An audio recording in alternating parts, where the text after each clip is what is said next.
बनते नमस्कार दोस्तों, स्वागत है आपका एक नई और प्रेरणादायक कहानी में, जिसमें आपको सुनने को मिलेगा कि मेहनत इंसान को कहां तक गिरा सकती है और जब आप लगातार मेहनत करते हैं तो जिंदगी कैसे निहाल हो जाती है।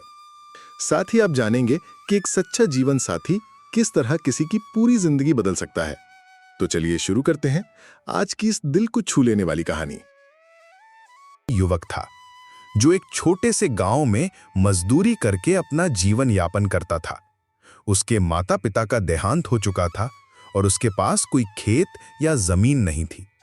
वो दिन भर गांव में छोटे मोटे काम करता।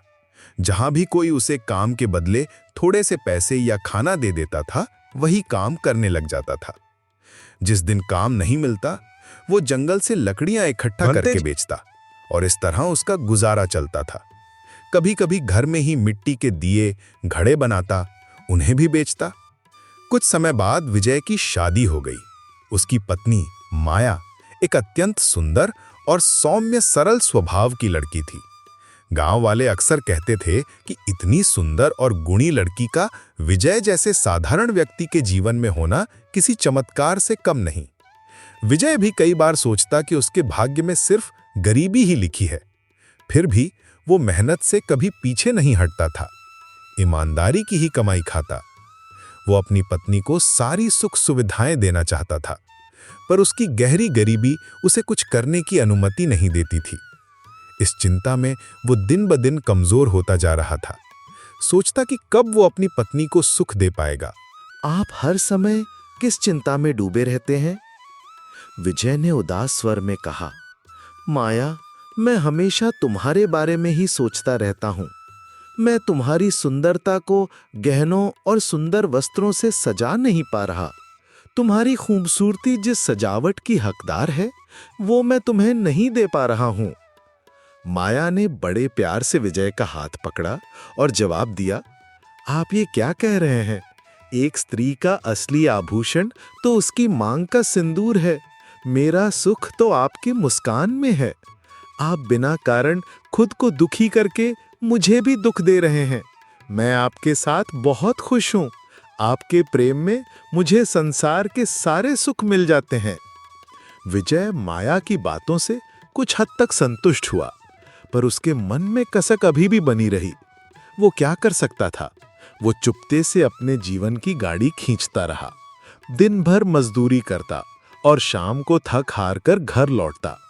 लेकिन जब भी उसे अच्छी मजदूरी मिलती, वो माया के लिए कुछ ना कुछ, जैसे जलेबी, कभी गजरा या कोई और खाने की चीज जरूर लाता था। विजय अपने साथियों के साथ सेठ के खेत में मजदूरी कर रहा था। दोपहर में खाना खाने बैठे तो सब बात करने लगे। एक साथी बोला, भाई, करवा चौथ आने वाला है। मेरी पत्नी ने इस बार जरी की साड़ी मांगी है। दूसरा बोला, साड़ी तो मेरी पत्नी भी मांग रही है। मैंने तो 4 महीने से पैसे जोड़ रखे हैं, अब साड़ी लेने जाऊंगा। तीसरा बोला, सही कह रहे हो, साल में एक बार तो साड़ी देनी ही चाहिए।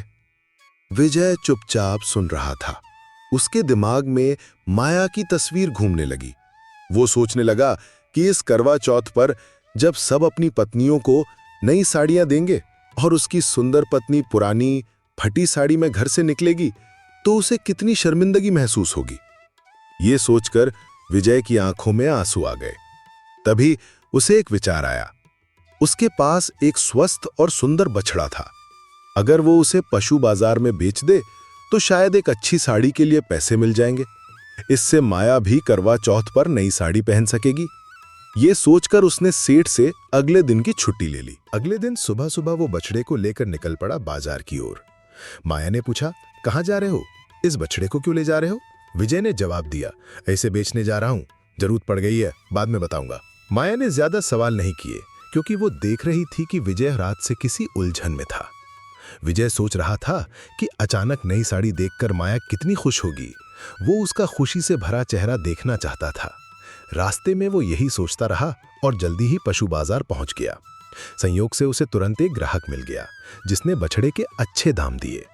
विजय पैसे लेकर साड़ी की दुकान की ओर चल पड़ा। त्योहार का मौसम था, बाजार में भीड़ थी। वो भीड़ को चीरता हुआ तेजी से साड़ी की दुकान पर पहुंचा और एक सुंदर साड़ी पसंद कर ली।